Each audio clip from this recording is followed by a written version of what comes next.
Assalamualaikum warahmatullahi wabarakatuh. Halo Sobat Sehat semuanya, khususnya Sobat Sehat Sukamaju. Bagaimana kabarnya hari ini? Semoga semuanya dalam keadaan sehat walafiat dan tentunya dalam keadaan baik dimanapun Anda berada. Sebelumnya, perkenalkan saya Dr. Lina Herliana yang pada hari ini saya akan memandu kurang lebih selama 1 jam ke depan di acara Podcast Lur kali ini. Pada episode keempat Podcast Lur kita kali ini merupakan episode yang sangat spesial nih sobat ya.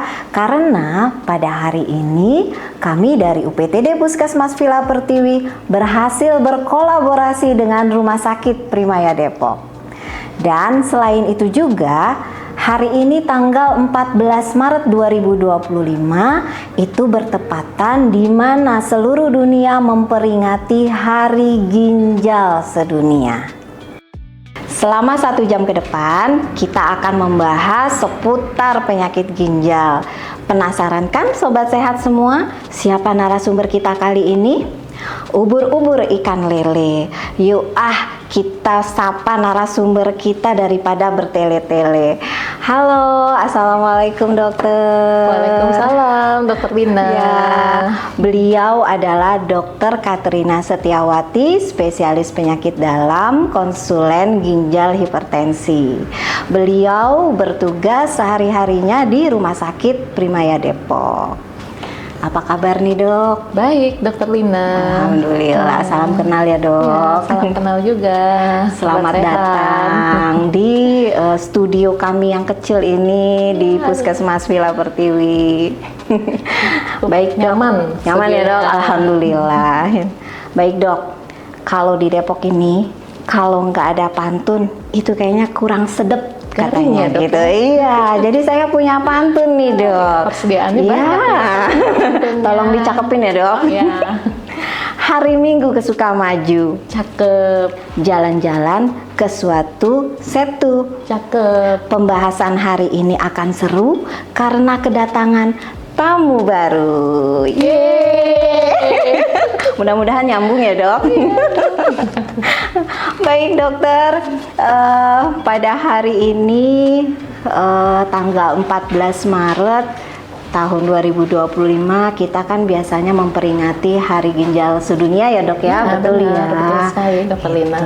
Nah saya tuh berpikir nih dok ya, kenapa sih ginjal ini kok spesial banget gitu loh, sampai seluruh dunia itu memperingati nih yang namanya Hari Ginjal.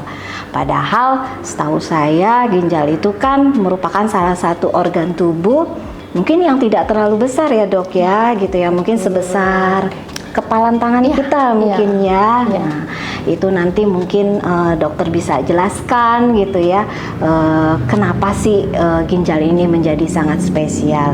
Nah, tapi sebelumnya begini juga nih dok. Sekarang ini fenomenanya karena saya juga bertugas di puskesmas gitu ya, saya sering sekali mendapatkan ataupun sering kali mendengarkan gitu ya, bahwa banyak nih, sudah mulai banyak pasien yang masih usia muda tiba-tiba harus cuci darah. Iya, betul sekali. Ya. Sekarang ada kecenderungan usianya lebih muda. Betul. Sudah menjalani terapi pengganti ginjal, salah satunya hemodialisis dok. Nah itu dia. Kemudian juga mereka sering mengeluh ataupun sering bilang kepada kami, kita tuh nggak ada gejala dok gitu, tapi kok tiba-tiba saya tuh disuruh cuci darah ya. Nah itulah makanya ya dok ya, mungkin penting sekali untuk deteksi betul dini, ya. Jadi kita nggak salah nih sobat sehat ya, meminta kesediaan dari dokter Katrina ya untuk menjadi narasumber kita kali ini, karena beliau itu sebetulnya sangat sibuk di rumah sakit ya, tetapi alhamdulillah bisa menemani kita nih ya di studio kita. Nah baik, mudah-mudahan nanti obrolan kita ini bisa menjawab semua kekhawatiran ataupun keingintahuan kita nih dok, tentang penyakit ginjal gitu ya dok ya. Nah mungkin pertama-tama kalau tak kenal maka tak sayang juga ya dok ya. Ginjal tadi kan kita sudah sekilas bisa membahayakan gitu ya.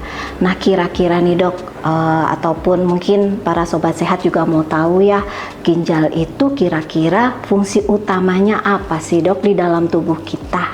Iya. Sebelumnya ya tadi Dokter Lina menyebutkan ya bahwa kalau tidak kenal maka tidak sayang ya, maka sayangi ginjal kita. Ginjal kita itu ada dua ya, sebelah kanan di pinggang kanan ya, pinggang kanan dan pinggang kiri, besarnya seukuran telapak tangan kita ya, dia seperti kacang merah ya. Fungsinya banyak sekali ginjal kita ini. Yang pertama fungsinya dia akan mengatur cairan tubuh kita. Jadi kalau cairan tubuh kita berlebihan, ginjal kita akan mengeluarkan cairan tubuh kita. Ya, kemudian fungsi lainnya mengatur keseimbangan elektrolit ya, seperti natrium, kalium, kemudian juga kalsium ya, diatur oleh ginjal kita sehingga kita tidak terjadi kekurangan maupun kelebihan dari elektrolit di tubuh kita. Fungsi ginjal yang lain yaitu mengeluarkan racun-racun yang ada di dalam tubuh kita. Racun itu seperti urium atau kreatinin ya, yang sifatnya itu jika tidak dikeluarkan maka akan membahayakan tubuh kita. Dia akan bersifat toksik ya, toksik baik itu terhadap organ-organ lain seperti jantung, otak. Biasanya gejalanya itu mual ya dok, sering pasien ginjal yang datang mungkin ke puskesmas juga ya, keluhannya hanya mual-mual saja ya. Fungsi ginjal yang lain yaitu memproduksi hormon. Hormon yang diproduksi oleh ginjal yaitu hormon eritropoietin, tujuannya untuk merangsang sumsum tulang menghasilkan sel darah merah. Jadi kalau pasien-pasien yang gagal ginjal seringkali anemia, kekurangan darah dok, karena sumsum tulangnya tidak bisa memproduksi sel darah merah akibat kurangnya hormon eritropoietin. Selain itu, ginjal kita juga memproduksi hormon renin ya, yang fungsinya mengatur tekanan darah kita ya. Jadi pada pasien-pasien yang ginjalnya sudah mulai rusak, biasanya tekanan darahnya sulit untuk dikendalikan. Seringkali terdapat hipertensi pada pasien tersebut. Demikian dokter. Oh gitu. Wah ternyata ginjal ini kecil-kecil cabai rawit ya dok ya. Ternyata fungsinya sangat banyak dan sangat penting gitu ya. Nah intinya mungkin ginjal itu menjadi fungsinya untuk keseimbangan tubuh. Iya, betul gitu kali ya dok ya. Dan itu kenapa ya dok? Kenapa ginjal ini sangat penting bagi keseimbangan tubuh kita? Iya. Kalau sebenarnya ya kita ini bisa hidup dengan satu ginjal ya, misalnya ginjal kita rusak satu nih dok, misalnya karena ada batu ya pada ginjal yang satu, sedangkan ginjal yang satunya masih baik, itu kita masih bisa berfungsi secara normal. Yang jadi masalah jika ginjal kita rusak dua-duanya. Kalau ginjal kita rusak dua-duanya, otomatis bisa dianggap ya kita sudah tidak memiliki ginjal. Nah ini menjadi masalah karena tadi fungsi-fungsinya akan berkurang. Akibat fungsi berkurang, badannya menjadi bengkak ya, karena ginjalnya tidak bisa mengeluarkan cairan, badannya menjadi bengkak, sesek ya. Kemudian tadi juga memproduksi hormon eritropoietin ya, karena tidak diproduksi seringkali terjadi anemia sehingga pasien harus mendapatkan transfusi darah ya. Kemudian juga gangguan elektrolit asam basa, nah itu akan menyebabkan terjadinya kelebihan elektrolit, contohnya hiperkalemia yang akibatnya akan mengakibatkan gangguan pada jantung pasien. Jadi saling berhubungan dok. Kemudian juga racun-racun tadi, urium, kreatinin akan mengakibatkan pasien penurunan kesadaran, kejang, mual-mual ya, bahkan bisa mengakibatkan kematian kalau ginjal kita sampai rusak.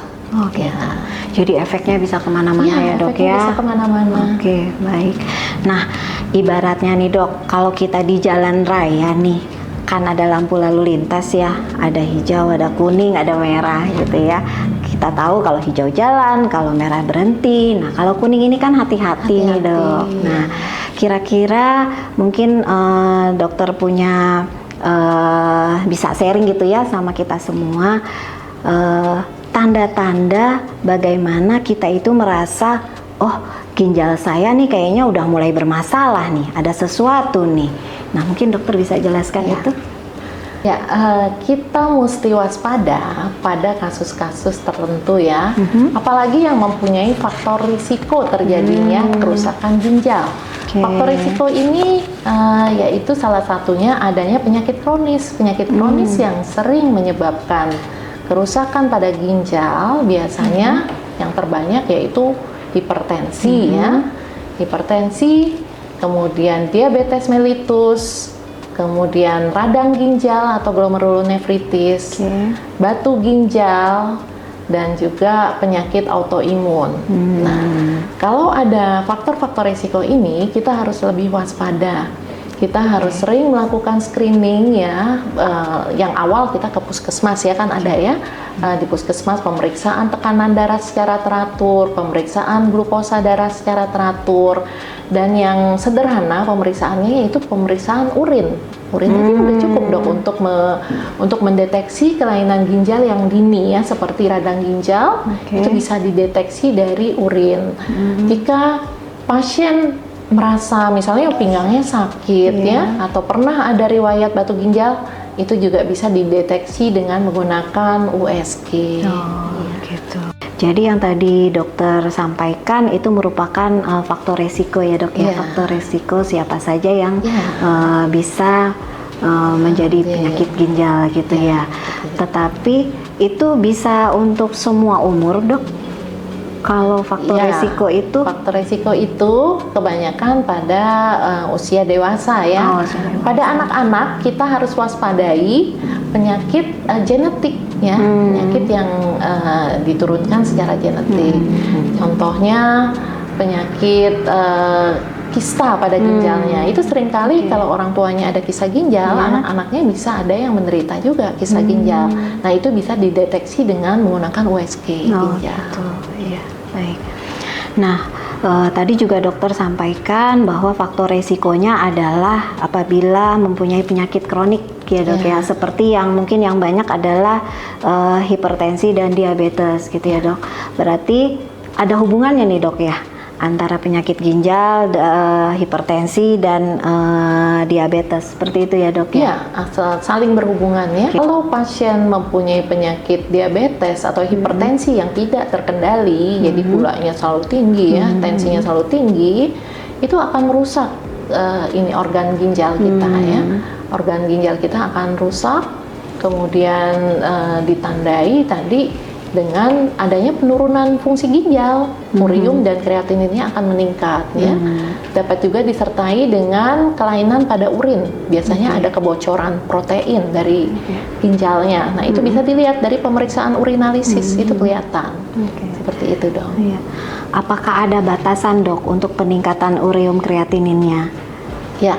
Ada ya. Jadi kelainan ginjal ini ada tahapnya ya, dari kelainan ginjal atau kita sebut gagal ginjal ya, gagal ginjal stadium 1, 2, 3, 4 sampai 5. Kalau stadium 1 itu fungsi ginjalnya atau laju filtrasi glomerulus itu masih di atas 60 ya.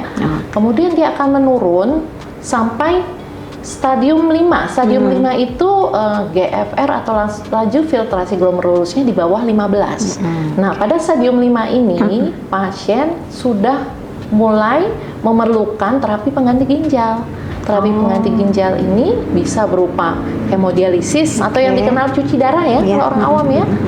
Kemudian ada juga continuous ambulatory peritoneal dialisis. Orang awam kadang nyebutnya cuci perut, karena pakai perut sendiri gitu.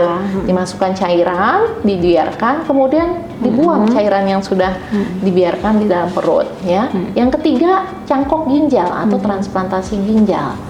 Nah, jadi ini diperlukan jika sudah mencapai stadium 5. Tapi sebaiknya jangan menunggu sampai stadium 5, kita mencegah ya. Dari stadium 1 ini kita cegah jangan sampai masuk ke stadium 5. Dicegahnya bisa dengan cara kontrol itu tadi, penyakit kronik, mendeteksi secara dini sehingga kita cepat mengobati penyakit ginjal tersebut. Oke, baik dokter. Wah, ternyata nggak langsung ya sebetulnya. Kalau kita misalkan ada kelainan ataupun dari hasil laboratoriumnya itu ya ureum kreatinin meningkat, itu bukan berarti harus langsung cuci darah gitu, enggak ya Sobat Sehat. Jadi semuanya itu ada tahapannya. Tapi yang penting adalah kita mencegah supaya tidak menjadi tadi tuh stadium 5 itu merupakan tahap akhir ya, dimana kita yang biasanya kita sebut cuci darah tuh gitu ya. Nah, kita cegah dengan cara kita paham bagaimana pentingnya untuk mendeteksi secara dini, begitu ya Dok ya. Nah, jadi kesimpulannya kalau untuk mendeteksi secara dini itu kita mengelola dari penyakit kronik kita, atau bisa juga mungkin setiap tahun kita melakukan cek kesehatan mungkin ya Dok ya. Iya. Ya, kita harus melakukan medical check up terutama untuk yang berusia di atas 30 ya Dok ya. Oke. Nah sekarang ini nih Dok, kan namanya juga zaman sekarang ya, zaman modern gitu ya. Media sosial itu banyak sekali gitu ya. Kemudian dari lingkungan juga, dari faktor-faktor makanan, godaan gitu ya Dok ya. Mungkin dokter bisa jelaskan gitu ya, apa sih langkah sederhana gitu loh yang dapat kita lakukan untuk menjaga kesehatan ginjal kita ini? Ya penting sekali ya untuk menjaga kesehatan ginjal kita. Secara umum kita harus melakukan lifestyle yang sehat ya. Contohnya kita harus istirahat cukup setiap harinya, kita tidur minimal 6-8 jam. Kemudian kita berolahraga teratur, seminggu minimal 3 kali. Makan makanan yang bergizi dan sehat. Tidak makan makanan yang terlalu asin ya. Sekarang kan banyak ya snack-snack atau kuliner-kuliner yang terlalu asin atau makanan menggoda itu Dok. Menggoda itu.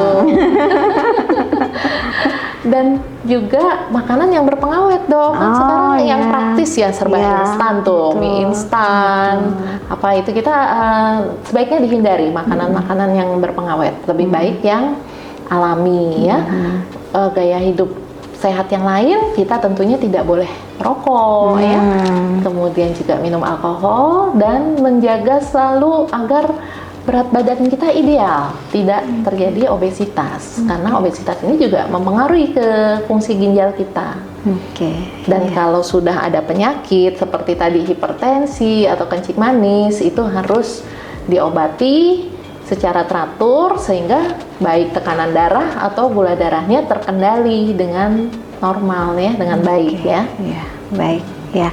Jadi itu ya Sobat Sehat, bahwa langkah sederhana nih yang bisa kita lakukan untuk menjaga kesehatan ginjal itu sebenarnya gampang loh, yaitu dengan cara memperbaiki lifestyle kita ya Dok ya. Jadi makanan itu makanan yang sehat gitu ya. Kemudian tidak merokok, tadi dokter sudah sampaikan gitu ya.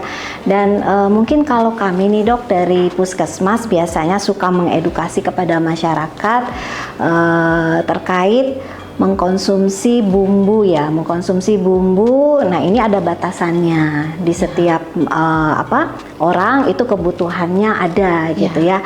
Biasanya kalau saya tuh suka menyingkat GGL 415 gitu. Jadi GGL itu kepanjangan dari gula, garam, lemak gitu Dok.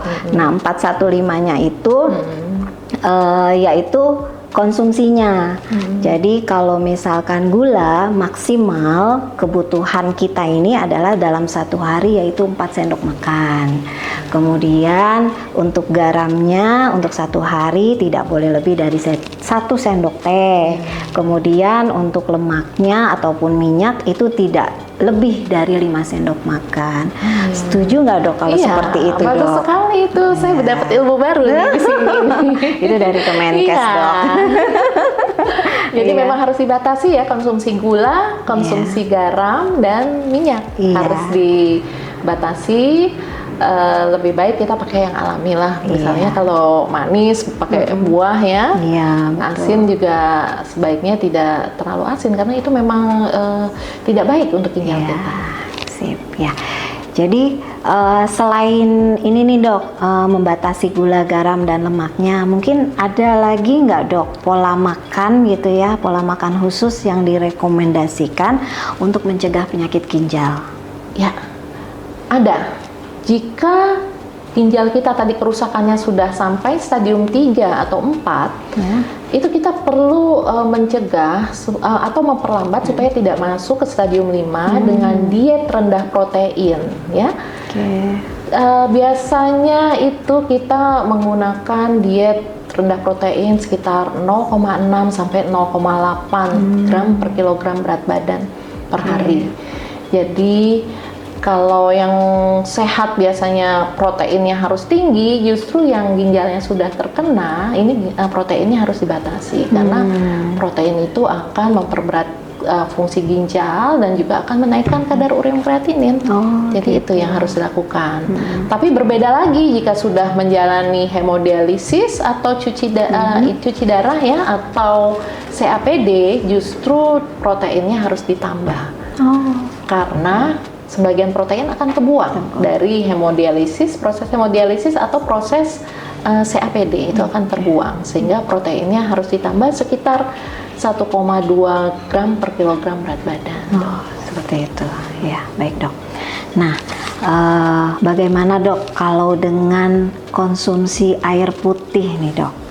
Untuk yang yang baiknya buat kita untuk menjaga kesehatan ginjal, gimana dok? Air putih kalau kita masih sehat, memang sebaiknya minum air putih yang banyak ya, minimal 2 liter sehari. Karena kalau minumnya sedikit, kita bisa melihat kencing kita tuh ya, urin kita. Yang bagus itu warnanya kan kuning, bening ya, jernih ya, itu yang baik. Nah kalau kita kekurangan asupan cairan, itu urin kita akan berubah menjadi kuning pekat ya, bahkan jadi kemerahan. Nah ini akan berbahaya untuk ginjal kita karena kondisi tersebut terjadi kekurangan cairan atau dehidrasi. Ya, jadi selama masih sehat, dokter akan menyarankan minum minimal 2 liter per hari. Tapi beda lagi nih kalau sudah kena penyakit gagal ginjal, stadium 4, stadium 3, itu kan fungsi ginjalnya sudah berkurang ya. Termasuk dalam membuang cairan dari tubuh. Jadi itu minumnya harus ditaker, nggak boleh sembarangan, nggak boleh banyak-banyak. Kalau kebanyakan nanti bengkak kakinya, kakinya bengkak, matanya bengkak, perutnya bengkak, sesek jadinya. Jadi kalau sudah masuk ke stadium 4 atau 5, kita perlu berkonsultasi dengan dokter untuk menetapkan berapa banyak minum yang diperbolehkan per hari. Gitu. Nah, sekarang ini kan kita sedang berada di bulan Ramadan nih dok, ya kita berpuasa gitu ya. Apakah kira-kira ada perbedaan untuk mengkonsumsi air yang kita minum nih selama bulan Ramadan? Apakah harus tetap 2 liter atau harus tambah banyak? Atau bagaimana sih caranya dok mengatur gitu loh ya supaya konsumsi air kita itu tercukupi kebutuhan airnya di bulan Ramadan? Di bulan Ramadan ini memang agak berubah ya polanya ya. Kalau kita biasanya tiap hari bisa minum, malamnya tidur, ya. Sekarang kebalik ya, siangnya puasa, tidak boleh makan, tidak boleh minum. Jadi malamnya ini yang kita gantikan ya. Kalau untuk jumlahnya tetap ya minimal lebih dari 2 liter. Cuma pola saat minumnya ya, saat minumnya kita bagi mungkin saat berbuka 2 gelas, nanti saat makan, saat mau tidur, saat bangun tidur, dan saat sahur ya. Jadi dibagi, yang penting lebih dari 2 liter. Nah, sekarang ini juga sering tuh dok di pasaran ya, banyak yang menawarkan air kesehatan yang katanya bisa mendetoks gitu ya. Kemudian juga ada suplemen gitu ya untuk kesehatan ginjal. Nah, menurut dokter ini bagaimana nih dok? Bisakah kita konsumsi atau baik atau tidak gitu?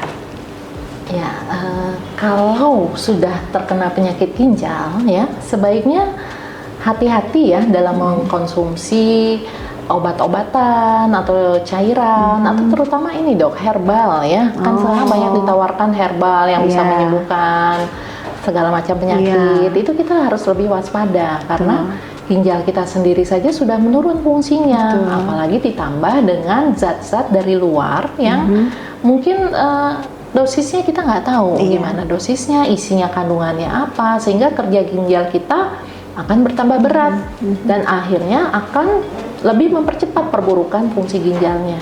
Jadi saran saya lebih baik dihindari obat-obat atau suplemen yang seperti itu. Yang lebih baik kalau sudah punya penyakit ginjal, kontrol ke dokter untuk mendapatkan terapi yang tepat.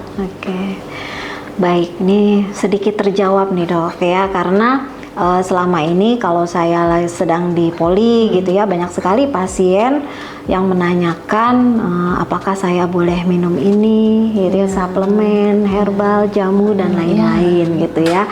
Nah intinya adalah sobat sehat, bila kita ada gejala ataupun kita masih khawatir ya perlu atau tidaknya suplemen tersebut, itu bisa berkonsultasi dulu kepada dokter ataupun tenaga kesehatan. Mungkin gitu ya dok ya. Baik dok, kayaknya dari tadi kita membahas semuanya adalah tentang keilmuan medisnya nih, tentang ginjal gitu ya. Nah penyakit ginjal ini memang sangat menarik ya di masyarakat ini, karena banyak sekali berita-berita ataupun mitos-mitos nih dok ya, yang sering mungkin salah gitu ya kita untuk mengartikan tentang penyakit ginjal gitu. Nah ini yang sering sekali nih dok ditanyakan pasien kepada saya, bantu jawab ya dok. Jadi sering nih pasien menanyakan, dok bener nggak sih penyakit ginjal itu disebabkan karena kita itu sering menahan pipis, nah buang air kecil. Nah betul nggak tuh dok? Mungkin tidak secara langsung ya. Jadi kalau nahan pipis langsung ginjalnya rusak gitu enggak. Tapi dengan sering menahan pipis, kurang minum, itu akan mengakibatkan mudah terjadinya infeksi saluran kencing. Ya, karena infeksi saluran kencing yang berulang ya, infeksinya mulai mungkin dari bawah ya, dari bawah naik ke atas ke kandung kemih, kemudian ke saluran, akhirnya infeksinya bisa mencapai ginjal. Nah, kalau infeksinya sering berulang, bisa terjadi pyelonefritis kronik yang akhirnya ginjalnya akan rusak sehingga terjadi gagal ginjal. Gitu ya. Begitu ya sobat sehat ya. Jadi prinsipnya harus banyak minum, nggak boleh nahan pipis. Iya, gitu. betul sekali ya. Nah kemudian dok, ada lagi nih dok yang bertanya kepada saya, ini pada pasien hipertensi dan diabetes. Biasanya kan saya ini suka menganjurkan untuk mereka teratur minum obatnya gitu ya, tidak boleh putus gitu kan. Nah kebanyakan mereka itu langsung menjawab tuh sama saya gitu, dok apa nanti ginjal saya nggak rusak nih minum obat terus-terusan. Nah itu gimana tuh dok, antara hipertensi, ginjal, minum obat, nah ini bagaimana dok? Ya itu banyak ya mitos di masyarakat ya, bahwa obat akan mengakibatkan kerusakan ginjal. Itu obat yang mana dulu ya? Jadi ada obat-obat yang memang efeknya nefrotoksik ya. Seperti contohnya yang paling banyak itu di masyarakat awam, yaitu obat-obat penahan nyeri ya, obat NSAID, obat yang diminum misalnya kalau pegel-pegel, sakit kepala, itu banyak di warung-warung ya, di apotek itu bisa diperjualbelikan bebas. Nah itu tidak boleh dikonsumsi terlalu sering, apalagi dengan dosis yang besar ya, misalnya pusing sakit kepala 2 tablet nggak cukup, langsung minum 4 gitu ya. Itu akan merusak ginjal kita, obat itu yang berbahaya ya. Kemudian juga tadi herbal, jamu-jamu itu juga perlu diwaspadai ya, tidak semua aman ya.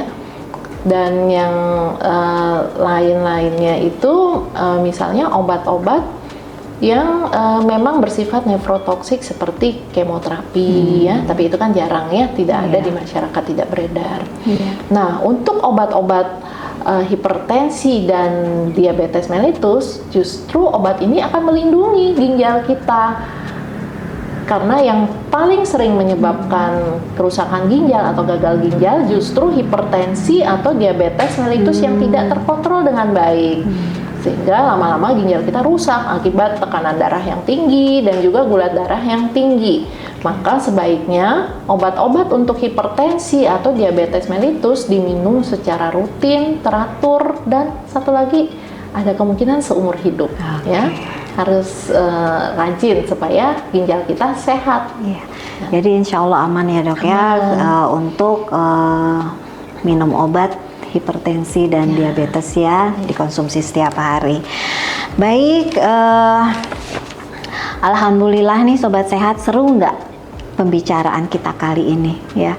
Tadi dari awal kita sudah mendengarkan ataupun kita jadi tahu nih ginjal itu apa, fungsinya apa gitu ya. Ternyata fungsinya luar biasa. Kemudian kita juga mengetahui bagaimana tanda-tanda awal kita bila ada masalah di dalam ginjal kita gitu ya. Kemudian juga cara pencegahannya nih supaya kita tidak terkena penyakit ginjal. Nah, mungkin ini terakhir dokter. Mungkin dokter bisa memberikan pesan kepada masyarakat nih yang sedang menonton kita nih dok gitu ya. Bagaimana caranya agar kita bisa menjadi lebih peduli nih dengan kesehatan ginjal gitu ya. Mungkin pesan-pesan dokter seperti apa? Ya. Jadi sesuai dengan tema kali ini ya, tema Hari Ginjal Sedunia, bahwa kita harus mendeteksi dini untuk melindungi ginjal kita. Berkonsultasi ke dokter jika mempunyai penyakit-penyakit kronik ya, seperti adanya hipertensi, diabetes mellitus, dan juga radang ginjal. Dan juga jangan lupa menerapkan pola hidup yang sehat agar kita selalu sehat jasmani, baik jasmani maupun rohani. Terima kasih. Baik dokter. Ada satu lagi nih dok. Mungkin ini akan berguna ataupun penting bagi kita nih petugas kesehatan gitu ya. Bagaimana sih cara mengedukasi keluarga, terutama yang di keluarganya tuh ada lansia gitu. Jadi bagaimana mengedukasi bahwa pentingnya menjaga ginjal kita. Ya. Pada pasien lansia biasanya itu mempunyai penyakit kronik ya.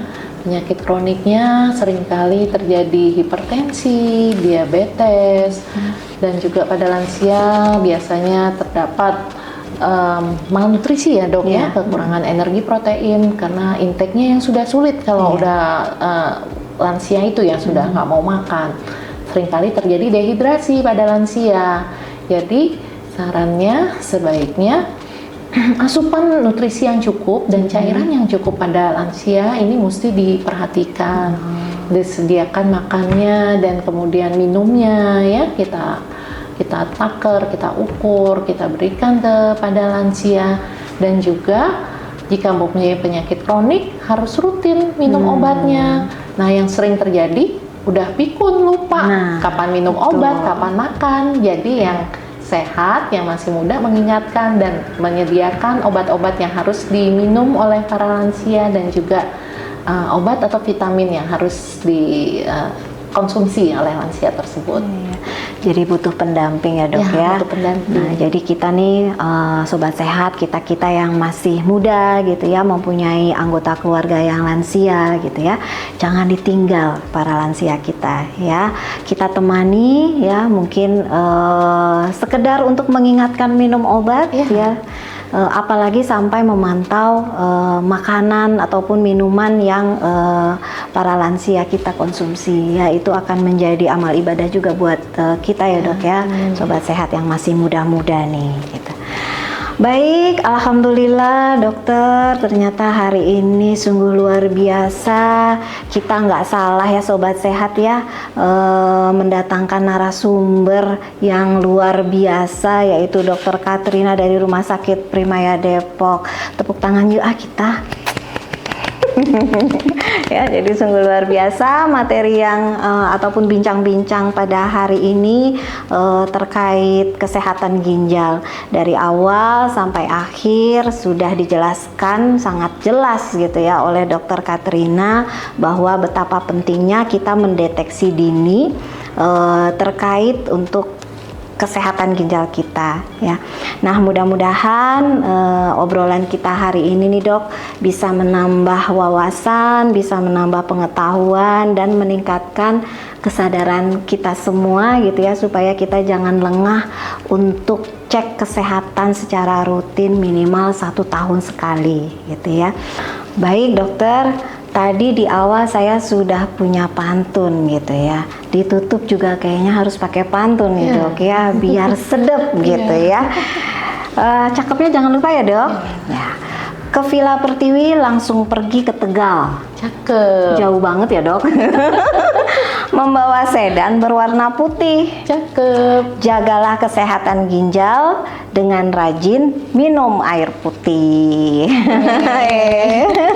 Terima kasih Dokter Katrina yang sudah menyempatkan datang ke kami, ke studio kami sebagai narasumber yang sangat hebat.